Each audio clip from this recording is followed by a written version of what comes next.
Imaginez-vous en train d'écrire une lettre à la personne que vous deviendrez dans 5 ans.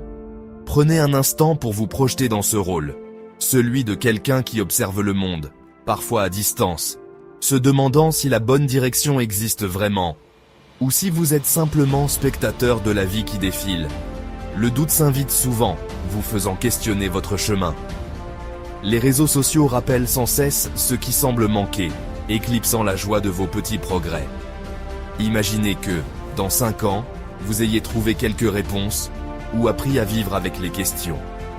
Que vous ressentiez enfin ce sentiment d'appartenance, non seulement avec les autres, mais aussi avec vous-même. Peut-être que cela vous semble lointain aujourd'hui, mais cette lettre, c'est un pont entre qui vous êtes et qui vous espérez devenir. La plus grande peur, c'est que le doute s'installe pour de bon, qu'il vous empêche d'avancer. Alors, laissez ces mots être le témoignage de ce moment, un rappel que vous êtes à la ligne de départ. Et quand vous relirez cette lettre, regardez-vous avec bienveillance, sachant que vous avez fait de votre mieux. Le temps est étrange. Il traîne et file à la fois. Ma vie est façonnée par d'innombrables petits choix. Faire défiler ou lire, prendre la parole ou rester silencieux, essayer ou rester confortable. Chaque choix semble petit, mais ensemble, ils construisent la personne que vous devenez. La peur de la stagnation est réelle, de se réveiller inchangé, figé sur place, pendant que le monde avance. La sécurité semble plus facile, mais c'est une cage qui m'empêche de grandir. Je me demande combien de fois j'ai dit non, alors que j'aurais dû dire oui. J'espère que vous avez appris à être délibéré, à voir le pouvoir des petites actions positives. Le progrès n'est pas un saut, c'est une série de petits pas constants. La personne que vous êtes est la somme de mes choix actuels. C'est terrifiant et émancipateur. L'avenir n'est pas gravé dans le marbre. Je le crée, un choix invisible à la fois. J'espère que vous vous en souvenez. Je peux déjà imaginer les regrets qui pourraient vous hanter si rien ne change. Le plus grand regret ? Ne pas avoir essayé. Laissez la peur décider pour moi. Je vous imagine souhaitant que j'ai été plus courageux, que j'ai pris des risques, que j'ai dit ma vérité. La douleur de l'échec s'estompe, mais le regret persiste. Je ne veux pas que mes idées restent enfermées, que mes passions restent des rêves éveillés. Je crains que vous ne regrettiez de ne pas avoir été présent avec les personnes qui comptent, de ne pas avoir dit « je t'aime » assez souvent. J'espère apprendre à poser mon téléphone, à cultiver de vraies connexions. Mais le plus grand regret serait de vivre comme quelqu'un que je ne suis pas, de me rétrécir pour m'intégrer. Je veux que vous soyez la version la plus vraie, la plus vibrante de moi-même. J'espère que vous êtes en paix avec ce que vous êtes devenu. Il y a une pression silencieuse quand on sait qu'on ne vit pas à la hauteur de son potentiel. Elle ne vient pas des autres. C'est une douleur interne, une histoire non écrite. Cette pression est censée motiver, mais souvent elle paralyse. L'écart entre où je suis et où je veux être semble immense, alors je ne fais rien. Et la pression s'accumule.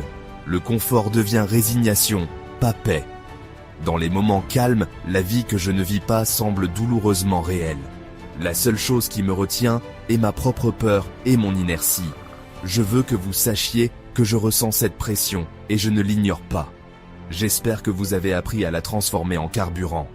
Voyez l'écart comme un espace de croissance, pas un abîme impossible. La seule façon de soulager la pression est de commencer à vivre, un petit pas courageux à la fois. J'espère que vous avez appris cela, et j'espère que vous le vivez. Aujourd'hui, je prends une décision consciente. C'est mon tournant. J'en ai fini d'être un observateur passif de ma propre vie. Je choisis de croire que le changement est possible, que je peux façonner mon avenir. Ma première promesse, je vais commencer. Plus d'attente du moment ou du plan parfait. Je commencerai là où je suis, avec ce que j'ai. Un petit pas aujourd'hui. Je respecterai le pouvoir des petits commencements et de l'action quotidienne. Je promets de voir l'échec comme une leçon, pas une fin.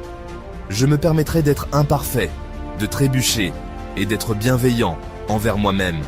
C'est une promesse de résilience. Je prends la plume pour écrire mon prochain chapitre.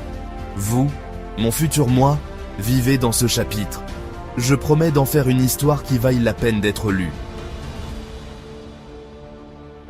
Mon cher futur moi, aujourd'hui je fais le vœu de choisir le courage plutôt que le confort. Tout ce que je désire existe en dehors de ma zone de confort. La croissance, l'épanouissement, la connexion. J'ai construit un monde sûr, mais les murs se referment. Il est temps de les abattre. Je promets de faire des choses qui me font peur, de m'appuyer sur l'inconfort comme signe de croissance. Je postulerai à l'emploi, partagerai mon travail, aurai les conversations difficiles. Je serai authentique, embrassant mes particularités et disant ma vérité. Ce vœu est une pratique quotidienne. Je choisirai le courage aussi souvent que je le pourrai. Certains jours, la peur gagnera, mais je serai doux avec moi-même et j'essaierai à nouveau demain. Mon engagement, construire une vie définie non par l'absence de peur, mais par le courage d'agir malgré tout. C'est la vie que je veux pour vous, et j'espère que vous la vivez. Avec le changement, vient la responsabilité. Je suis responsable de qui je deviens. Personne d'autre ne peut faire ce travail à ma place. Mon bonheur et mon épanouissement sont des choses que je dois construire. C'est intimidant, mais libérateur. Mon avenir est entre mes mains. Je promets de prendre possession de ma vie, de cesser de blâmer les circonstances ou les autres. Je chercherai des solutions en moi, non pas pour me blâmer, mais pour me renforcer. J'ai le pouvoir de changer mes pensées, mes habitudes et mes réactions. Je promets de prendre soin de mon esprit, de mon corps et de mon âme, nourrissant chaque partie. Prendre soin de soi n'est pas égoïste, c'est essentiel. J'honorerai mes rêves, les traitant comme des expressions de mon but. Je serai discipliné et constant, prêt à faire le travail difficile. Je suis le gardien de mon potentiel. Je promets de faire le travail pour que vous puissiez vivre une vie alignée avec vos valeurs les plus élevées. En scellant cette lettre, je garde une vision de vous, non pas définie par des réalisations, mais par votre état d'être. J'espère que vous êtes en paix, ancré et confiant de l'intérieur. Vous connaissez votre valeur et n'avez pas besoin de validation externe. Vous traversez la vie avec une confiance tranquille, ayant affronté vos peurs et tenu vos promesses.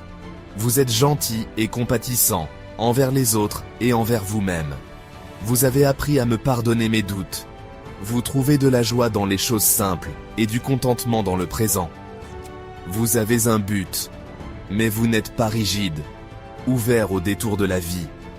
Votre vie n'est pas parfaite, mais elle est significative, et la vôtre. J'espère que vous riez souvent, que vous êtes entouré d'amour, et que vous restez curieux et en croissance. Devenir n'est jamais terminé, mais j'espère que vous appréciez le processus.